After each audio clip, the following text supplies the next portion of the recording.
E a mensagem mais bonita sobre preservação do meio ambiente é essa, feita aqui por esse trio. Juca de Oliveira, Cristiane Torloni e Vitor Fasano. Vou chamar os três logo para cá.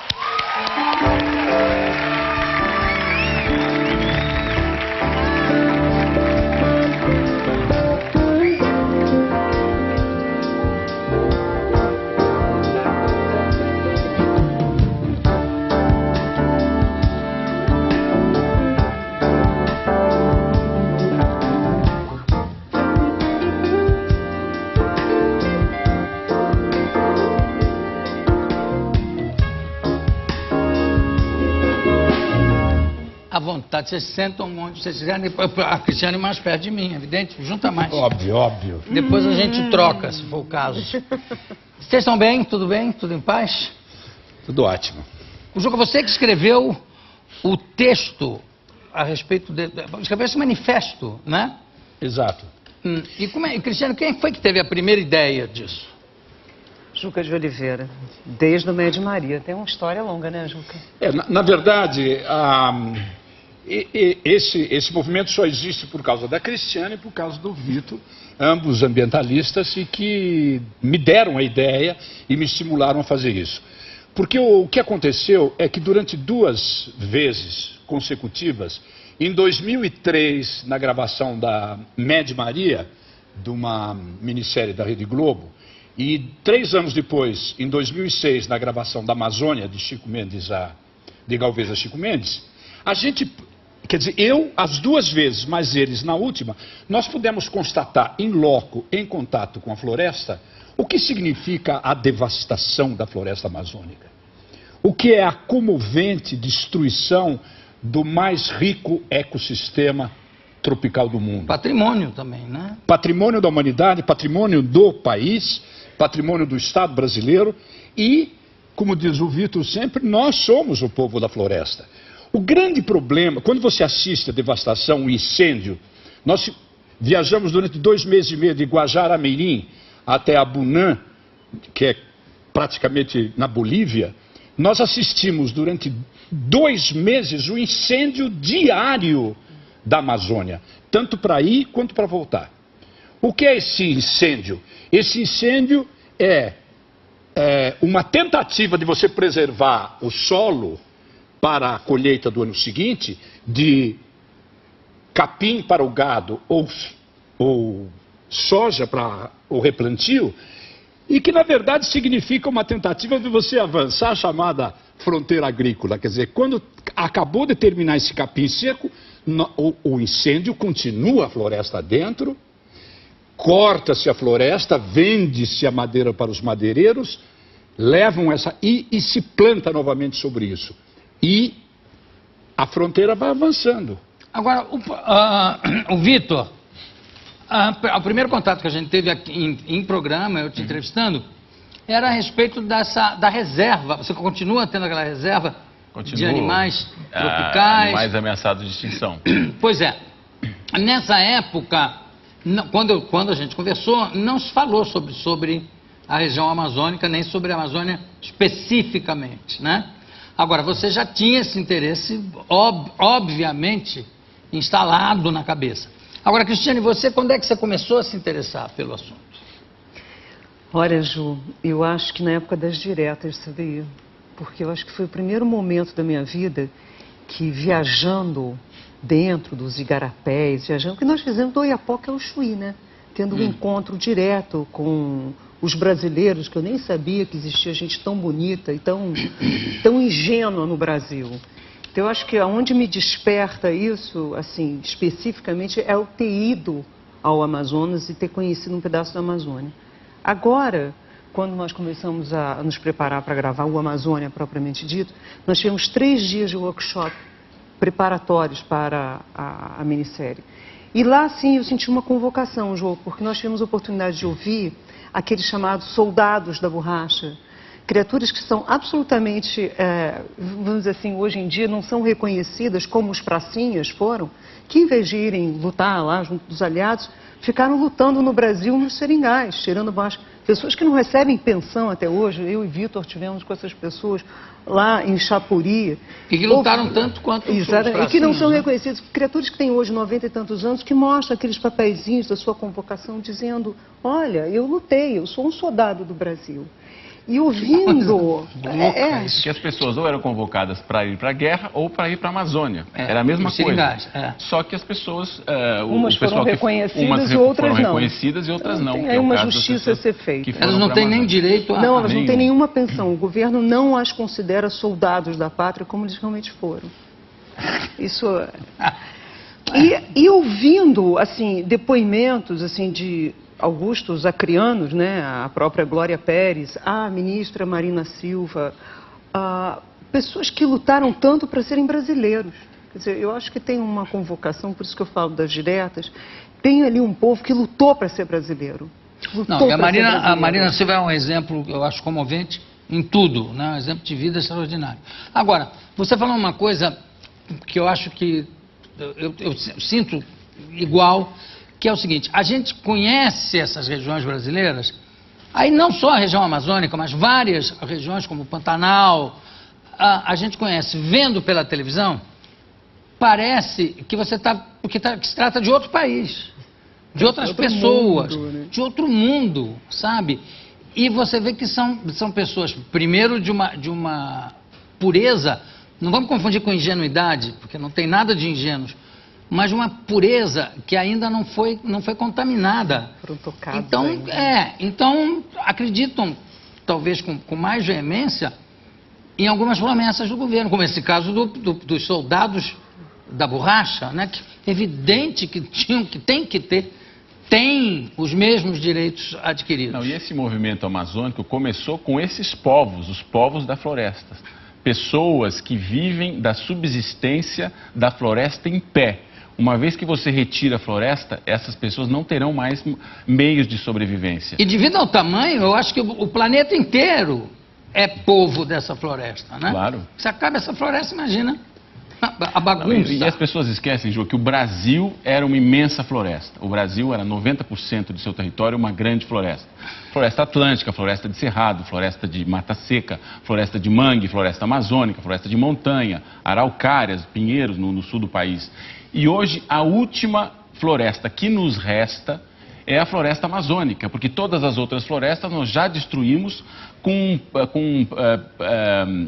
promessas do governo dizendo aqui vamos plantar cana, ali vamos fazer não sei o quê, e a floresta vai. Aqui vamos fazer uma grande hidrelétrica e as florestas se vão, o solo se vai e nos resta uma terra pelada, nua, sem uma vaca pastando, sem um pé de milho plantado para alimentar a população brasileira. E é esse que é o problema. Não, o caso da Mata Atlântica, que a impressão que dá é que não é Mata Atlântica. O pessoal diz assim, mata a Atlântica. Porque um dos grandes defensores das nossas matas, com certeza, foi o Tom Jobim, né? Que cantou e compôs... fauna e flora, tudo. Tudo. E eu vou te dizer, Jô, eu acho que essa campanha toda, ela vem desse lugar, ela vem do coração mesmo. Porque quando nós estamos lá agora gravando, e é interessante porque cada um de nós tem uma história tão diferente uma do outro, e nós chegamos das gravações tão indignados com aquilo que a gente estava vendo, porque de Rio Branco até onde nós estávamos gravando era 2 horas de viagem de volta, e tinha dias que a gente não via o sol. Você tinha um céu nebuloso, um fog, e a gente sabia a época das queimadas. Então, uma coisa é você passar um dia num lugar e ver isso, outro dia você ficar semanas, e isso vai contaminando você.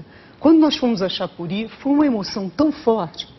E daí nós voltamos, aí à noite nós estávamos jantando e me disseram assim, o Juca abraçou uma samaúma e chorou muito tempo.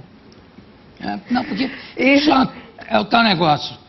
Tem que viver o local, tem que realmente viver para ver. Seria tão importante se cada brasileiro que está aqui, cada brasileiro que vai estar nos ouvindo, tivesse uma única oportunidade de um dia ir conhecer a floresta. Duvido que nós fôssemos tão, enfim, apáticos em relação àquilo que está acontecendo. Porque quando você olha, você diz, eu sou isso. Eu sou isso. Mas, aproveitando a oportunidade, eu queria mostrar alguns trechos do Globo Repórter sobre a Amazônia. Porque talvez não tenha sido dada a importância necessária ao Globo Repórter como se fosse apenas mais uma matéria de um programa que trata de assuntos brasileiros, né? Mas eu acho que esse programa específico, vale a pena a gente rever alguns momentos. Então eu quero soltar agora, nesse bloco, um desses momentos. William, por favor. Águas e matas sem fim.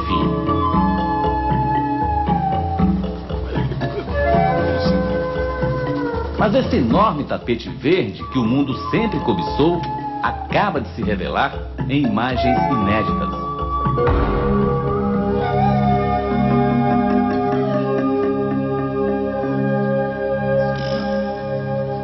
A floresta perdeu a moldura de sua bela paisagem. O sol roubou os igarapés e os igapós. Ficaram as marcas de uma vazante sem precedentes. Faixas imensas de areia bloqueiam a navegação. Praias fluviais se formaram ao longo dos leitos. Nem a força de rios volumosos conseguiu evitar o drama da seca.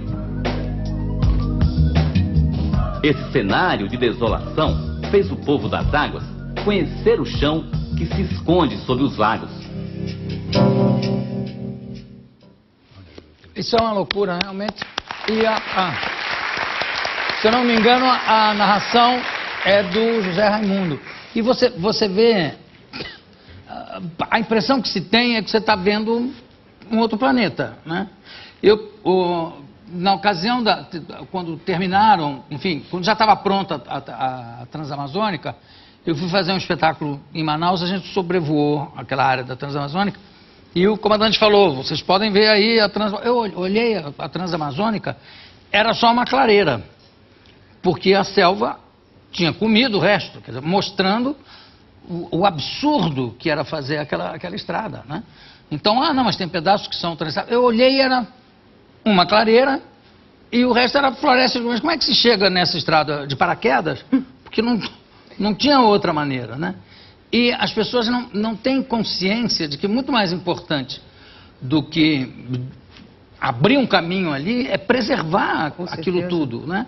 E tem também os argumentos assim, não, pode deixar porque é muito grande, né? Ô Jô, eu acho que ainda nós temos aquela visão, eu digo nós, o governo, as pessoas responsáveis por isso, as pessoas que são responsáveis pela devastação, que poderiam impedir a devastação, elas ainda têm aquela visão da Amazônia de uma região que deve ser conquistada, devassada e vencida, cheia de sortilégios e mistérios. É um grande manancial de terras, de riquezas, de árvores para serem cortadas, de ouro. Nós ainda agimos hoje com essa visão. Uma mentalidade final de 1900, uma visão absolutamente devastadora. Século XIX. Outro problema que quando você sente, quando você entra na floresta, você descobre uma coisa maravilhosa. Nós pensamos aqui no sul que a floresta é insuportavelmente quente. Quando a gente é gravado, diz, vocês vão gravar? E como é que vocês vão fazer com o calor? A floresta, ela é agradável. Ela é de 26, 27 graus no máximo, raramente chega a 32 graus. Quando você corta a árvore, você chega no dia seguinte a 42, 43, até 45 graus. E em seguida, nesses grandes capinzais onde nós criamos o gado e exportamos, e que nos dá então a grande superávit da nossa balança de pagamentos, no quinto ano que você corta, o solo é raso e ele é riquíssimo de humus, mas é pobre em argila, nós temos um areal no fundo. A partir do terceiro, quarto ano do incêndio, começa a aparecer um grande deserto, que na verdade é o próprio Saara. Quer dizer, ela é riquíssima, ela tem uma possibilidade de recomposição por causa do humus, mas ela é muito pobre. E ela pode se transformar, como está se transformando em muitas regiões, num grande deserto. Agora, o pior é que o deserto que se cria nos matará. Nós seremos brasileiros, o Brasil será a maior vítima e a primeira da devastação da Amazônia. Suicídio. Hein? É um suicídio. É um suicídio. E é uma demonstração, desculpe, João, é uma demonstração assim, de enorme ignorância, porque você tem cientistas como, por exemplo, o Carlos Nobre, né? Você lê as entrevistas dele, assiste às aulas dele, ele diz assim, há tanto que não se sabe, há tanto a ser pesquisado, quer dizer, está sendo cortado, queimado e depredado coisas que nós nem sabemos que nós temos. Quer dizer, não é por nada que existem sítios dentro da Amazônia, sítios internacionais de pesquisa. Que esse é o outro grande problema, não é, Ju? Evidente. A quem interessa que isso seja tombado? Sem falar de aeroportos clandestinos. Exatamente. Né? Quer dizer, Pistas. esse documento ele é Pistas, importante porque ele o tempo todo ele ratifica a pátria a qual pertence a floresta amazônica brasileira. Por isso que, muito bem escrito aqui pelo Juca, se chama pela Constituição. O Ariano Suassuna, que assinou semana passada, o professor, ele me perguntou isso. Fala sobre a invasão? Fala sobre a internalização? Você fala, sim, senhor. Fala porque a gente fala na Carta Magna da gente, que diz que a floresta amazônica brasileira é nacional. E é por isso que nós temos que ser os guardiões, porque senão... A floresta amazônica, ela é propriedade da nação, propriedade do país, e ela deve ser utilizada, segundo o artigo 255 da Constituição, apenas quando você não interferir no meio ambiente.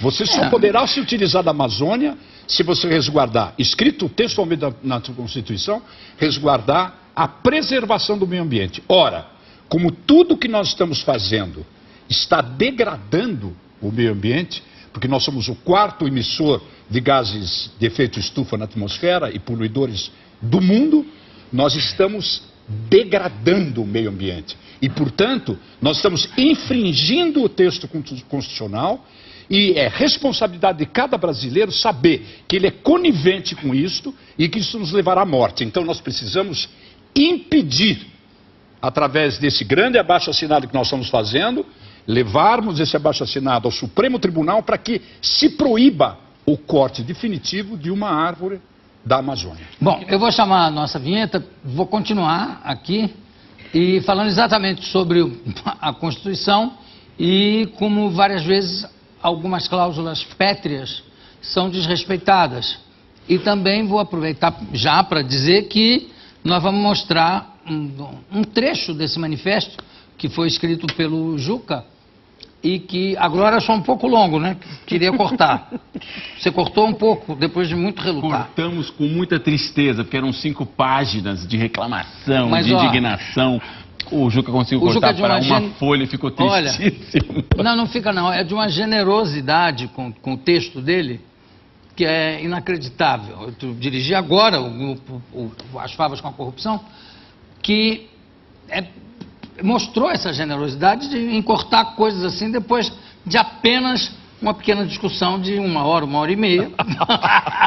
E ele dizia, vou ter que escrever tudo de novo. Chama a vinheta, por favor. Tenho aqui ao meu lado Cristiane Torlone, Vitor Fazano e Juca de Oliveira. Eu pedi para manter as mesmas posições, que cada um fala do seu lugar.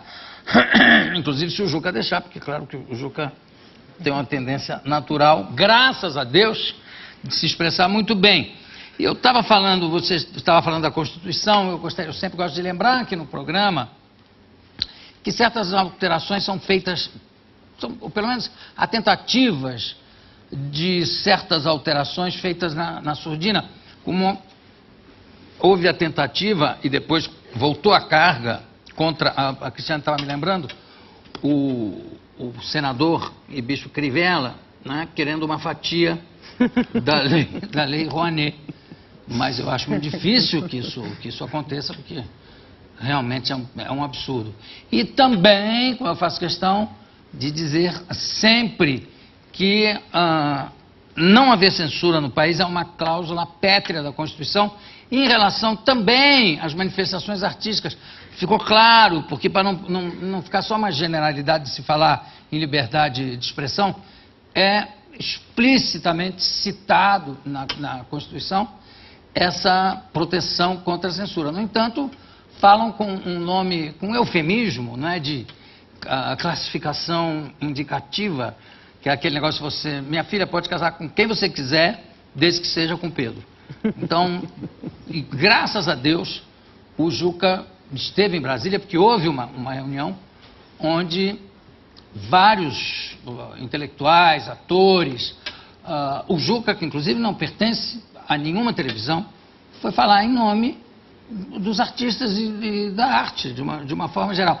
A Fernanda Montenegro fala uma coisa engraçada, porque quando se diz assim, um movimento de artistas, se pensa em meia dúzia de pessoas só.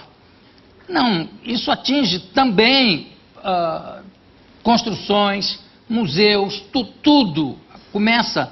De repente podem proibir a entrada num museu porque a fachada não é condizente com o governo, como já aconteceu em alguns lugares.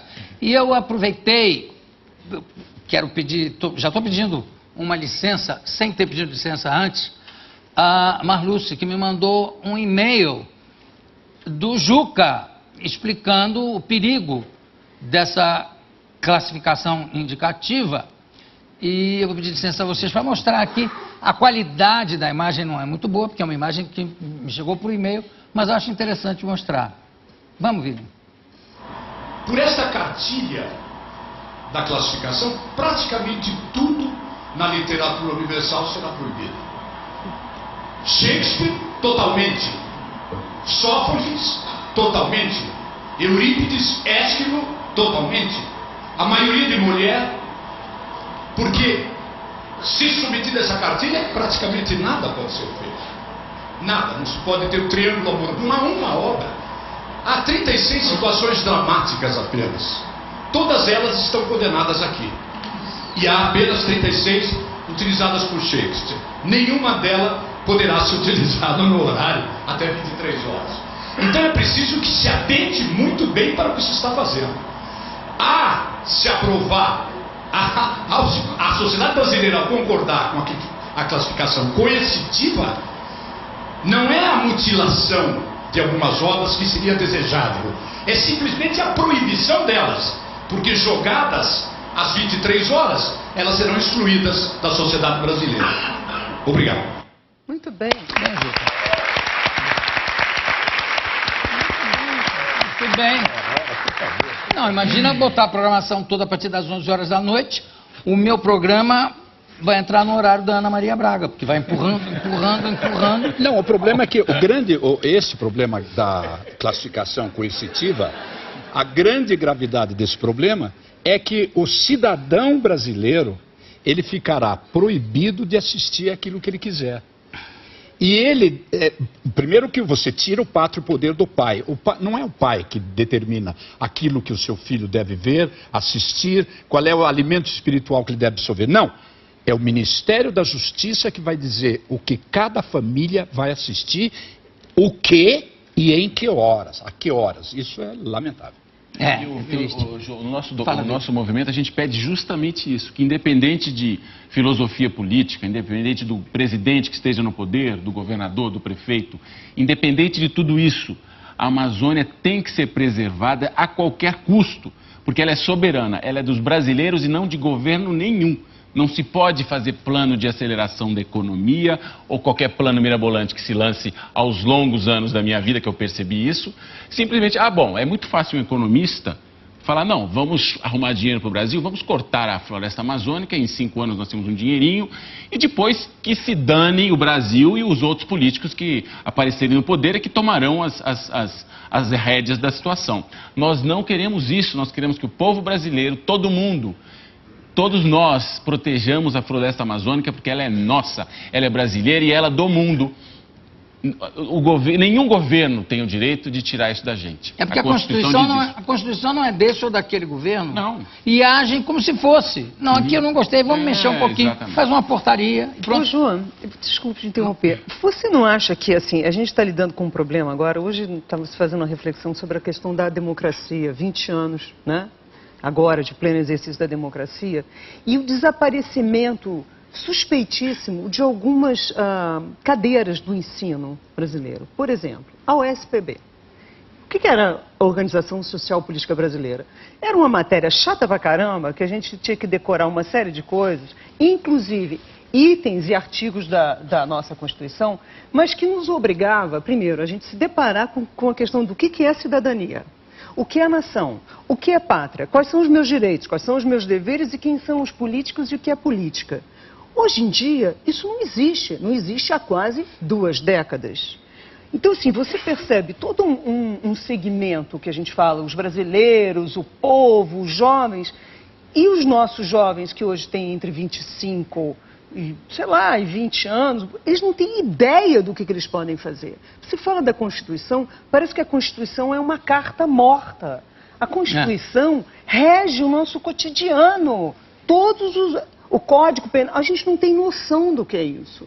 Então, assim, eu vejo uma coisa complicada acontecendo e com enorme inteligência nos afastando daquilo que nós deveríamos estar guardando. Então, surgem aqui esses 3 quixotes aqui, você o 4º, naturalmente, bradando com todas as forças nos seus pulmões, sejam brasileiros. O que eu acho é que esse grito, ele tem que ser, vamos dizer assim, como diz o Jabor, ganhar palpabilidade num retorno dessa matéria que fazia parte do nosso ensino, onde todos nós éramos obrigados, porque estudar é uma obrigação, a nos depararmos com quem nós somos.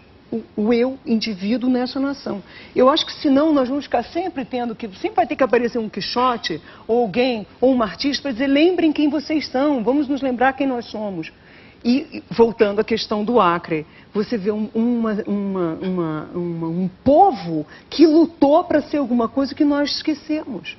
Quem nós somos. Então, nós, na verdade, o que é esse papelzinho que está aqui? Que, aliás, a gente até trouxe para você assinar naturalmente. Claro, com a e todos que quiserem entrar naturalmente, a gente vai dar o endereço. Isso daqui é só uma lembrança. O Juca foi muito generoso, sim, porque ele conseguiu transformar 5 páginas numa meia página, só dizendo, nós somos brasileiros e nós amamos o Brasil. O nome do Brasil é o nome de uma árvore. É simples, por isso que a gente está fazendo isso.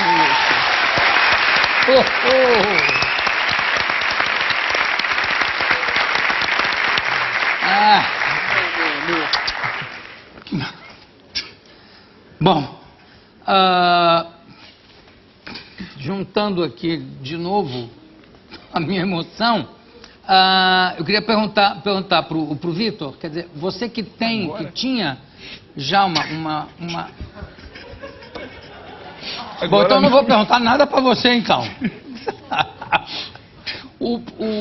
Vamos falar um pouco Outro dia eu vi uma entrevista em que 2 embaixadores brasileiros diziam o seguinte, bom, é preciso que se diga, né, porque fala-se sempre que os grandes poluidores são os 8 países mais desenvolvidos, né, o famoso G8, por causa da poluição dos automóveis, dos gases, etc. e tal. No entanto, o Brasil é o 4º país mais poluidor do planeta em função da queima da floresta amazônica. E um deles falou, não, é claro que quando forem tomadas medidas, não se pode parar com isso, mas vai ter que haver uma compensação por essa poluição.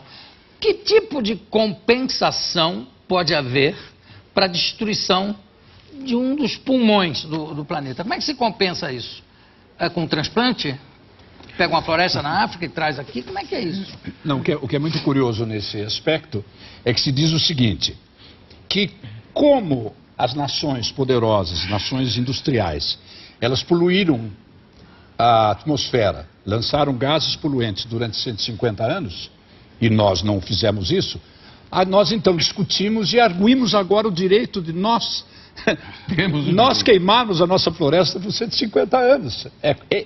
Este que é o grande absurdo. Políticos influentes falando isso. Uma coisa muito interessante que eu acho, eu vou falar rapidamente sobre isso, que é importante que a população saiba. Existe uma instituição científica, a LBA, que é Large Scale Biosphere, Atmosphere, grande escala da atmosfera. Grande escala do estudo da atmosfera da Amazônia, que é brasileira, ligada a instituições internacionais que têm feito pesquisas absolutamente impressionantes. Há um professor, nosso colega da Universidade de São Paulo, que é o Paulo Artacho, que é um cientista fantástico, e ele tem feito grandes pesquisas. Uma delas é exatamente sobre a queima da Amazônia. Quando você bota fogo na Amazônia, a fumaça que se desprende, ela interfere num mecanismo de precipitação de chuva em toda a Amazônia, mas chega a vários milhares de quilômetros no sul, o que tem provocado grandes catástrofes climáticas que nós não conhecíamos. Agora nós temos em Santa Catarina tufões, temos furacões e temos secas cada vez mais catastróficas. E quem é que vai sofrer? O Brasil, o primeiro. Por quê? Primeiro, é um país tropical, então ele está mais próximo do Equador. O aquecimento global vai nos atingir. Nós vivemos da agricultura, nós seremos atingidos pelas secas. Nós não temos dinheiro para tecnologicamente salvarmos as pessoas. E quarto, não temos possibilidade de deslocarmos as populações litorâneas com o aumento do nível do mar. Ô Juca, eu vou pedir para soltar mais um trecho do Globo Repórter, que se refere exatamente a isso que você está falando, para que se ilustre um pouco, para não ficar só achando que é uma coisa de quem foi lá e viu e está contando.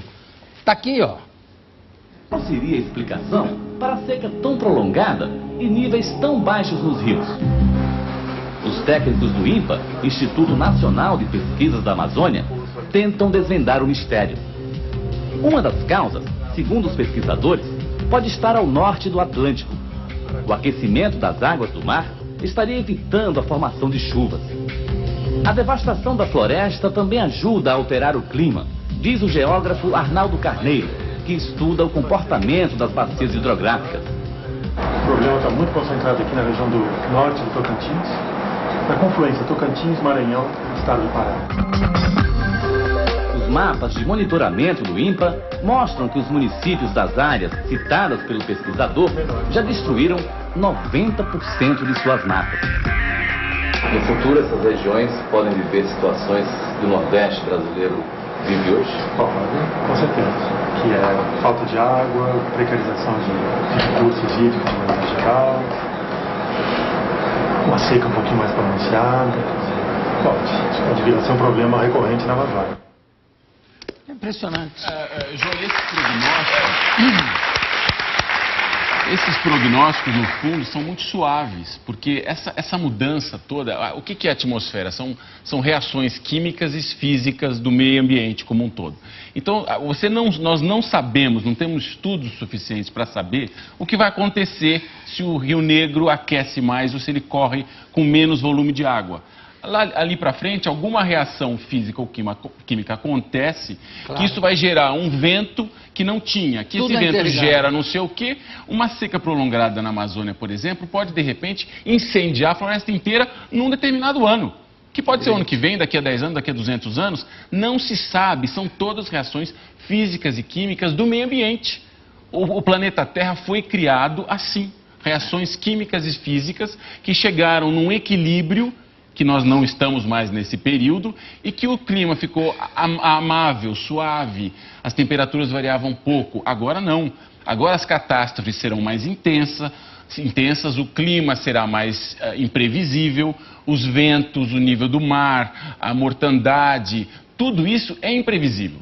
As previsões são muito brandas, eu acho, pelo que eu conheço de meio ambiente, entendeu? Não, eles querem que a pororoca se transforme na piririca.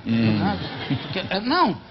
E, aliás, você falou uma coisa interessante aí, não só do ponto de vista ecológico, mas desse ponto de vista das coisas serem interligadas. Tem um conto do Ray Bradbury, muito bonito, um conto de ficção científica, em que eles conseguem inventar uma máquina do tempo que promove caçadas na pré-história.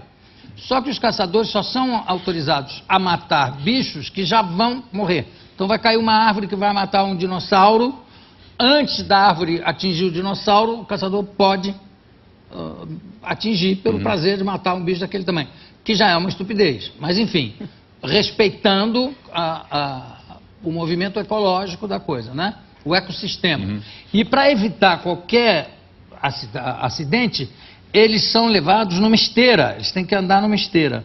De repente, um desses caçadores, sem querer, pisa fora da esteira e mata uma borboleta.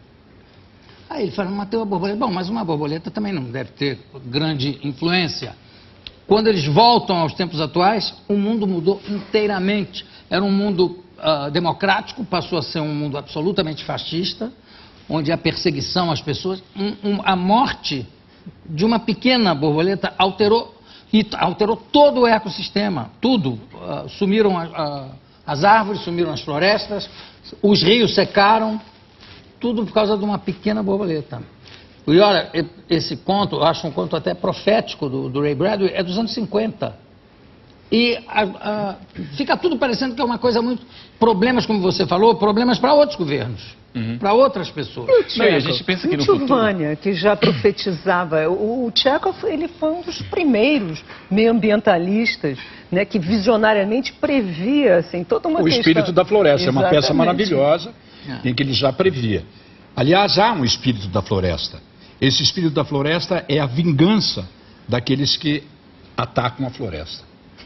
Existe isso, né? Eu queria lembrar uma coisa que é importante, assim, a gente fala da preservação da Amazônia e parece que ela está tão longe, né? Mas, no entanto, o exercício da preservação, ele está no nosso dia a dia, né, Jô? Na nossa casa, de como é que a gente não desperdiça, né? O nosso, aliás, companheiro, colega nosso, o André Trigueiro, ele tem um trabalho super bonito em relação a isso, ele tem um livro escrito, é um professor, e ele tenta não fazer um discurso da catástrofe. Como? Trazendo um antídoto, que seria aquilo que a gente pode fazer no dia a dia das nossas vidas.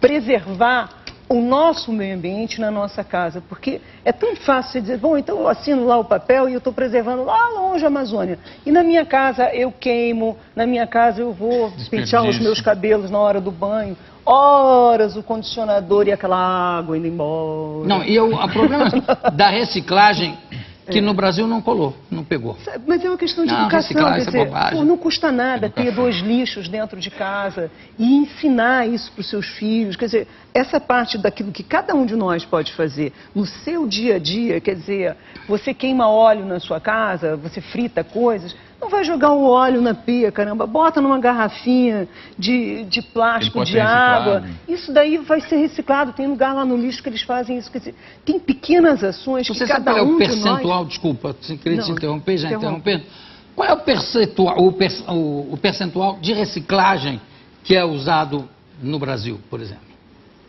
No Rio de Janeiro eles utilizam muito aquelas garrafas PET, né? Sei. Tem uma coleta de lixo alternativo, inclusive, das comunidades que coletam garrafinhas Sei, mas é... E isso retorna para a utilização na população. Mas quantas pessoas tem... A porcentagem eu não sei, mas eu sei que no Rio de Janeiro existe esse movimento das praias. Você vê durante um dia quente de sol, onde existem muitos banhistas e tal, tem um movimento todo daquele pessoal catando latinha para a reutilização. Mas no Brasil inteiro é uma porcentagem óleo mínima. Volta a ser sabão, né? Uma coisa que deveria ser o normal, o usual, passa a ser o estranho. E aquele cara lá, ele recicla. Mas é no dia a dia. Você vê o cara jogando uma coisa pela janela do carro, né? Eu paro do lado do carro e digo assim, ô, seu porcalhão, eu falo mesmo, é horrível. Às vezes a gente compra, por exemplo, a gente vai, eu gosto de dar esse exemplo porque é um exemplo simples. A gente vai no supermercado, comprar um jeans. A gente vai no jeans e tal, escolhe o jeans. Aí você sai, aí você tá vendo a pessoa embrulhar o jeans num papelzinho, num papelzão, num lacinho, num sacola, num pacote. Aí você sai com um troço enorme, você fala, mas eu preciso disso tudo? Eu preciso do jeans.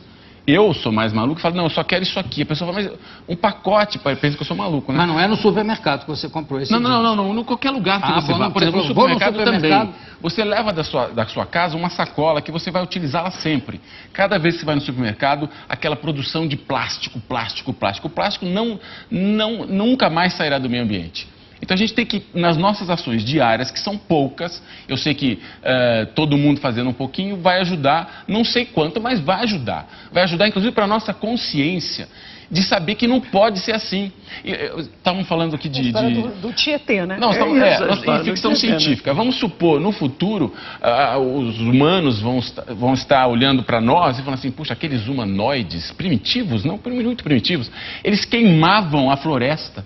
Eles queimavam o ar, a água. Que gente estranha, né? São primatas. Aí é um problema mundial. O que se gasta de papel inútil no mundo? Cartão de Natal. Cartão de Natal. Mas são pilhas e pilhas de cartões. Por isso que tem que ser um movimento de empresários, movimento da população, todo mundo tem que achar, não, vamos produzir menos lixo. Vamos, não precisa cartão de Natal.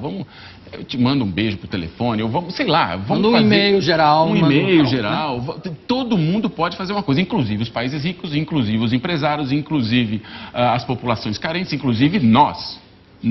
Eu, Cristiane, Juca, Jô e todos vocês. A gente pode, se a gente parar para pensar, a gente pode fazer no nosso dia a dia muita coisa. Não, e tem presente de Natal que você recebe no Natal, só acaba de desembrulhar no Ano Novo. Porque é tanta coisa. O melhor é aquilo que você pode dar para alguém, né? Que já passa uma coisa da vontade política também, né, Jô? Que, na verdade, o que a gente está querendo fazer? Despertar também, porque é óbvio que o meio ambiente virou um business agora. É um grande business, né? Tem gente que vai ganhar muito dinheiro com isso. Já está ganhando. Então, você tem o segmento dos empresários já antevendo isso. Então, começam a ter ações que pode ser pela pior intenção do mundo, que seja, vou ganhar uma grana, mas eles já começam a fazer o quê? Por exemplo, reflorestar em volta das suas indústrias. Não, isso acontece. Sabe? Começar a limpar as águas da onde eles estavam jogando os dejetos. Né?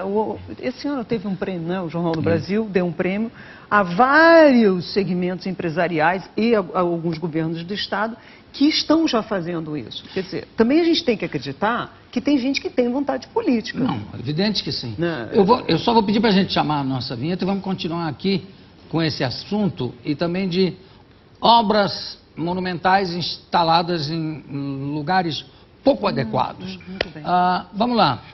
Tenho aqui ao meu lado Juca de Oliveira, Cristiane Torloni e Vitor Fasano. Antes de falar dessas obras monumentais em lugares pouco adequados, eu gostaria de mostrar no telão um tape do maestro João Carlos Martins falando do Amazon Forever. Vamos lá, por favor. Ele iniciou em 2007 a série Amazon Forever, de concertos dedicados ao ARPA, Áreas Protegidas da Amazônia, o maior e mais importante programa de conservação de florestas do mundo, e que tem como um dos seus símbolos a árvore Samaúma, de 35 metros de altura.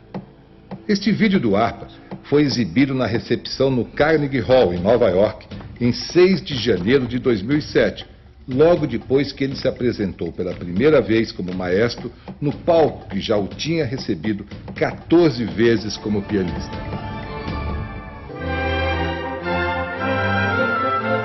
E se apresentou com a sua Baquiana, a única orquestra de música clássica privada do Brasil.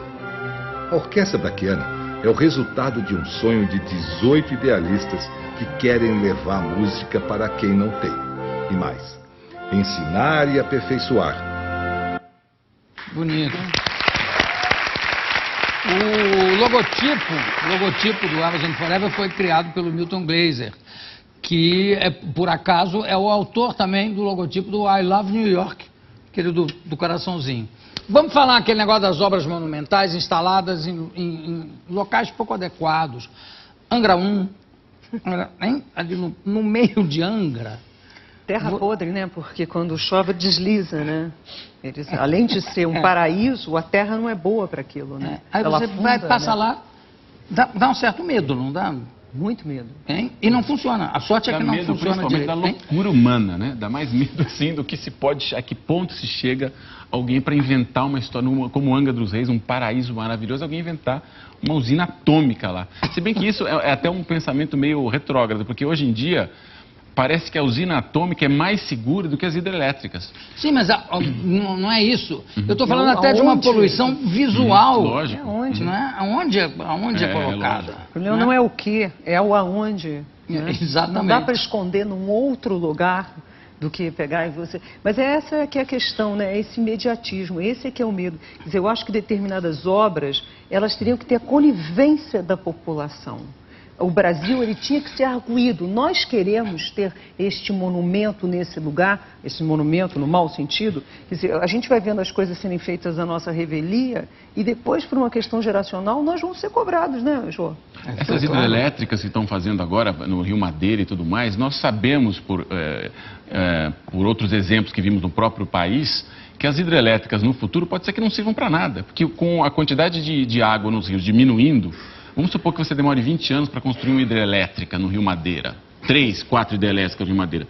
Com a diminuição da água, essa hidrelétrica não servirá para nada, não terá água para gerar energia lá dentro. Fora todas as catástrofes que vêm depois disso. As espécies ameaçadas de extinção, as cachoeiras que serão encobertas. Ali eu vi numa revista outro dia que mostrava justamente os 3 locais maravilhosos que iam ficar debaixo dessa hidrelétrica do Rio Madeira. Quer dizer, os projetos são muitos, mas eu acho que o foco não é o correto. O foco é, bom, teremos vamos gastar esse dinheiro todo, vamos fazer esse projeto neste local, um local tão preservado, tão ainda inexplorado e não cientificamente estudado, porque o nosso problema é não estudar. Nós não estudamos suficientemente o meio ambiente que nós estamos destruindo. Então lá, voltando a falar da ficção científica, vamos falar, mas aqueles macacos destruíram o remédio que ia salvá-los. Esses humanoides incompetentes destruíram a seiva da eterna juventude. Sabe uma coisa assim? É possível. A gente não sabe, a gente não tem estudo para isso. Essa que é a questão. A pesquisa, nesse momento, deveria ser o nosso maior investimento. Eu fico muito triste de ver esses rios de dinheiro que são roubados dos nossos impostos, né? Que a gente fica vendo nas malas, nas cuecas, nas mesas, né? Na agropecuária. Não, dinheiro que ninguém diz, não, meu não é, não, também não sei de onde veio, ninguém sabe, tem lá 1.700.000 que ninguém diz de onde veio nem de quem é. Dinheiro esse que, na verdade, está custando vida hoje. Na verdade, dinheiro que podia estar sendo reinvestido como deveria ser em pesquisa nesse país, trazendo cientistas nossos que foram embora do país, porque isso daqui virou uma esculhambação. Costuma-se dizer que o país só cresce investindo em cultura e tecnologia de ponta. Talvez sejam as duas coisas onde menos se investe.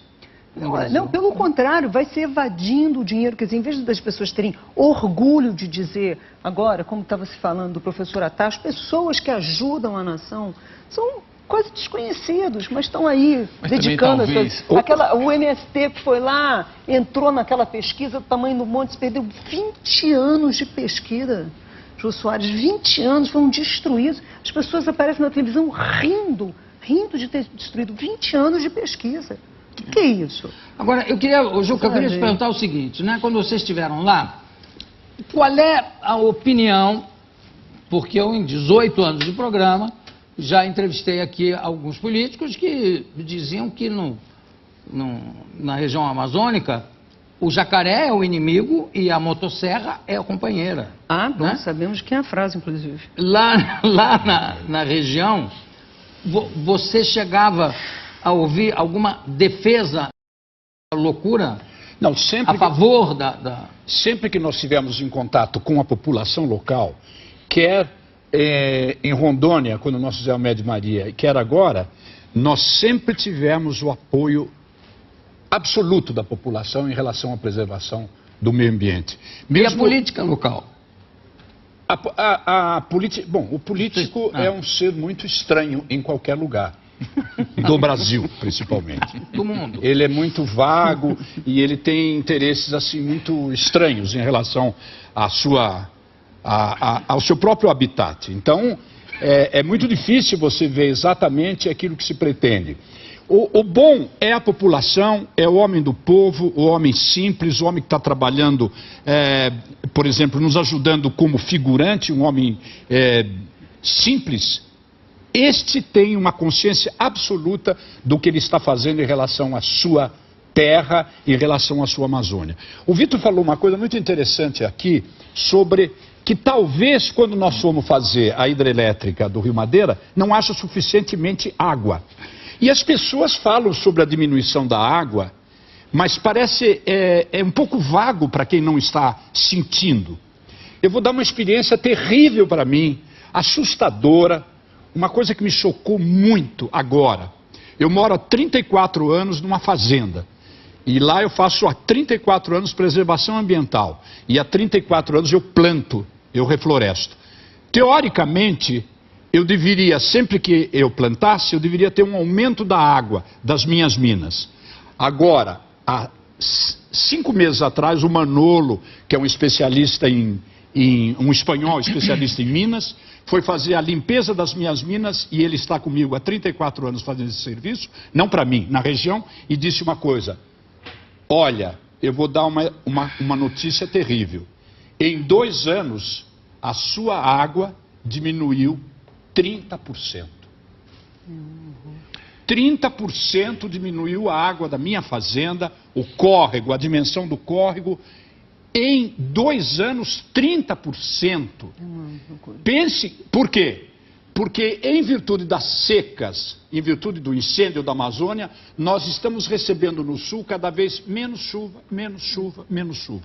Já está se pensando até na transposição de algumas tipo de agricultura que já não se comporta mais em determinado espaço por causa da seca.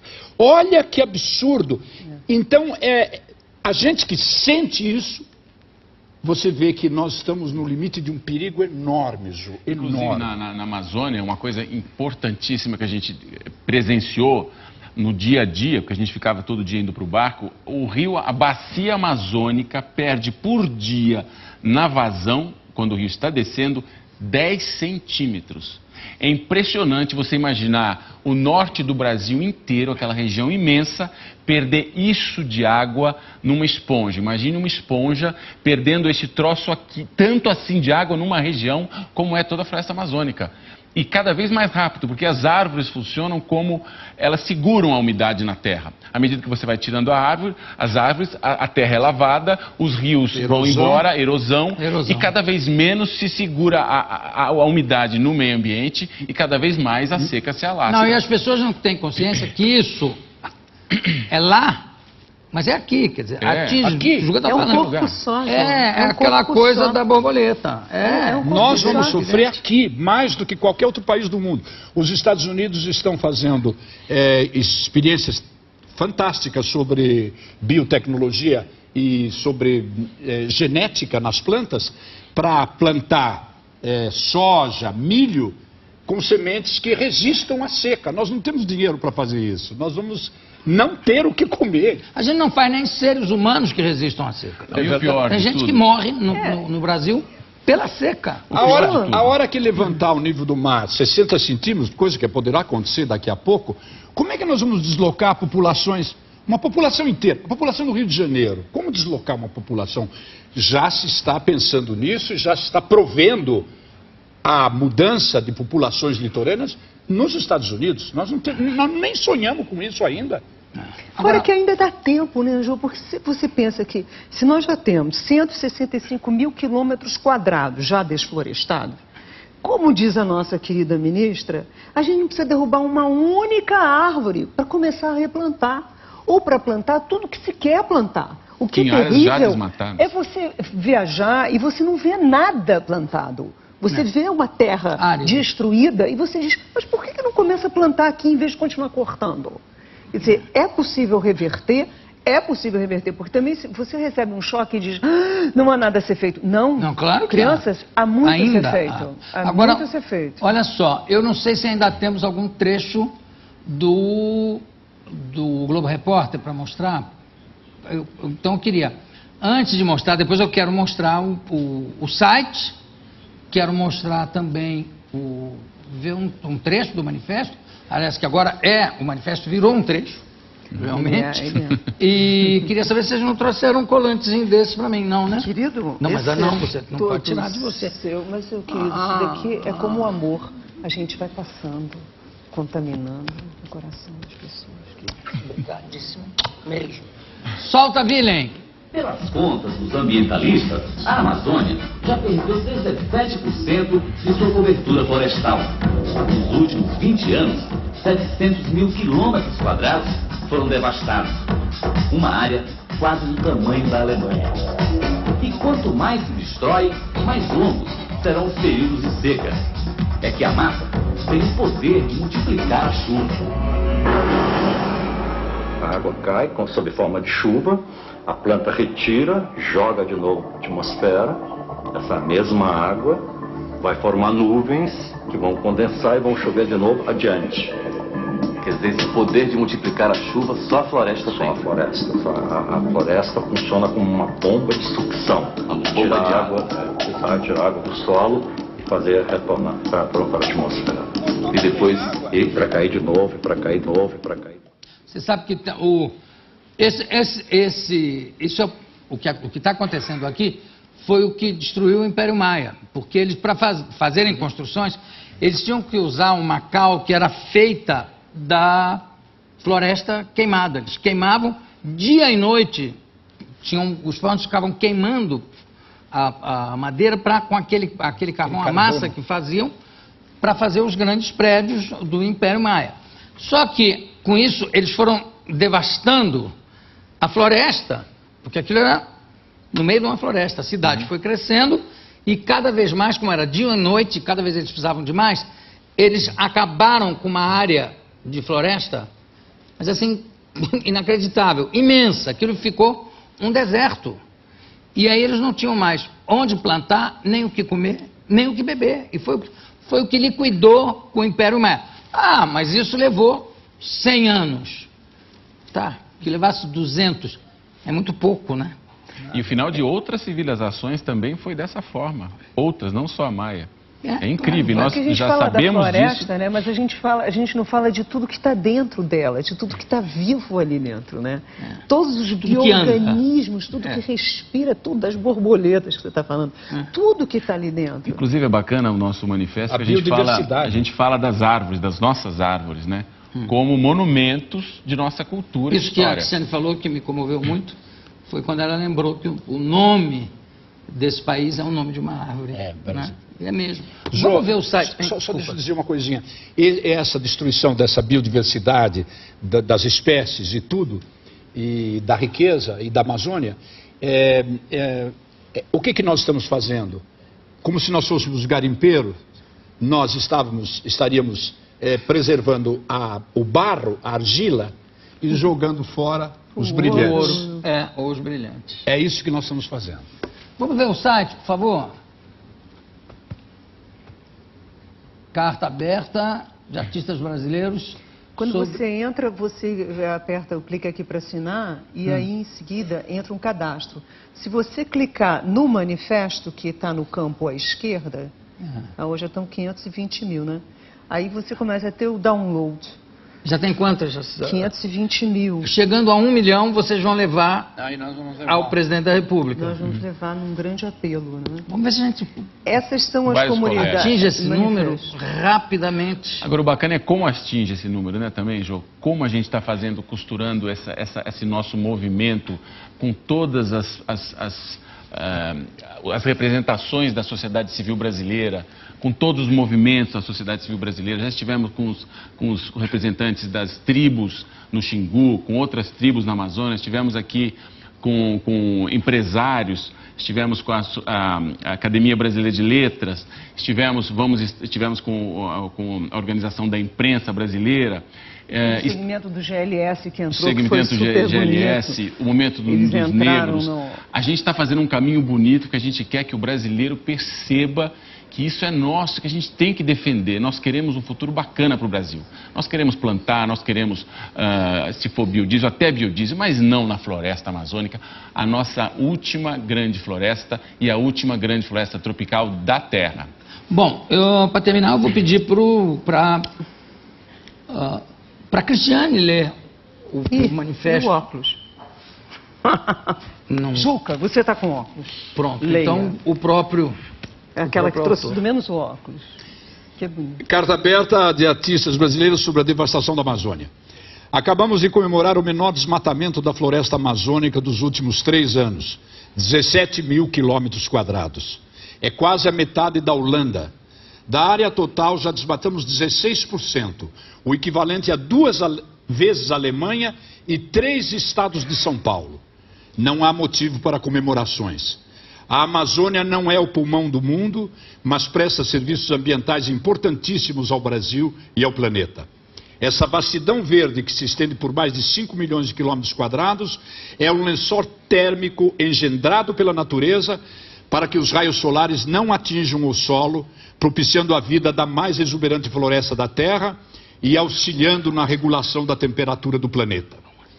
Depois de tombada na sua pujança, estuprada por madeireiros sem escrúpulos, ateiam fogo às suas vestes de esmeralda, dando passagem aos forasteiros que a humilham ao semear capim e soja na cinza de castanheiras centenárias.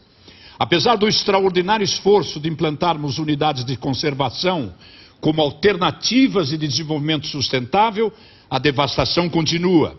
Mesmo depois do sangue de Chico Mendes ter selado o pacto de harmonia homem-natureza entre seringueiros e indígenas, mesmo depois da aliança dos povos da floresta pelo direito de manter nossas florestas em pé, porque delas dependemos para viver, mesmo depois de inúmeras sagas cheias de heroísmo, morte e paixão pela Amazônia, a devastação continua. Como no passado, enxergamos a floresta como um obstáculo ao progresso, como área a ser vencida e conquistada. Um imenso estoque de terras a se tornarem pastos pouco produtivos, campos de soja e espécies vegetais para combustíveis alternativos, ou então uma fonte inesgotável de madeira, peixe, ouro, minerais e energia elétrica. Continuamos um povo irresponsável. O desmatamento e o incêndio são o símbolo da nossa incapacidade de compreender a delicadeza e instabilidade do ecossistema amazônico e como tratá-lo. Um país que tem 165 mil quilômetros quadrados de área desflorestada, abandonada ou semi-abandonada, pode dobrar a sua produção de grãos sem a necessidade de derrubar uma única árvore. É urgente que nos tornemos responsáveis pelo gerenciamento do que resta dos nossos valiosos recursos naturais. Portanto, a nosso ver, como único procedimento cabível para desacelerar os efeitos quase irreversíveis da devastação, segundo o que determina o 4º parágrafo do artigo 225 da Constituição Federal, onde se lê: a floresta amazônica brasileira é patrimônio nacional e sua utilização far-se-á na forma da lei, dentro de condições que assegurem a preservação do meio ambiente, inclusive quanto ao uso dos recursos naturais. Deve-se implementar em níveis federal, estadual e municipal a imediata proibição do desmatamento da floresta amazônica já. É hora de enxergarmos nossas árvores como monumentos de nossa cultura e história. Somos um povo da floresta. Uou!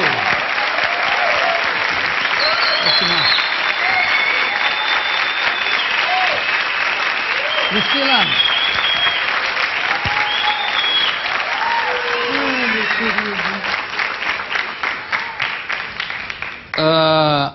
Nome por extenso, José Eugênio Soares. A gente está descobrindo os nomes verdadeiros de todo mundo. Jô Soares. E o CPF está aqui. E eu botei tudo na minha mania. Não tem problema, depois isso é digitalizado. Meninos, quem quiser tem assinar... espaço, exatamente, eu vou deixar aqui em cima da minha mesa, no final do programa, quem quiser assinar.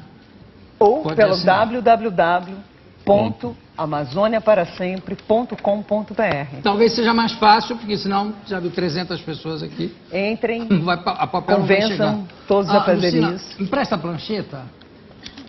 Presta a prancheta um instante, que o sexteto, enquanto eles falavam, o sexteto pediu também para assinar. Então... é seu nome, como é que você assinatura e como é que é, uma identidade. Ah, é só levantar aqui, não é isso? É? Prontinho. Você leva para o sexteto? Maravilha. Bom, muito obrigado pela presença de vocês.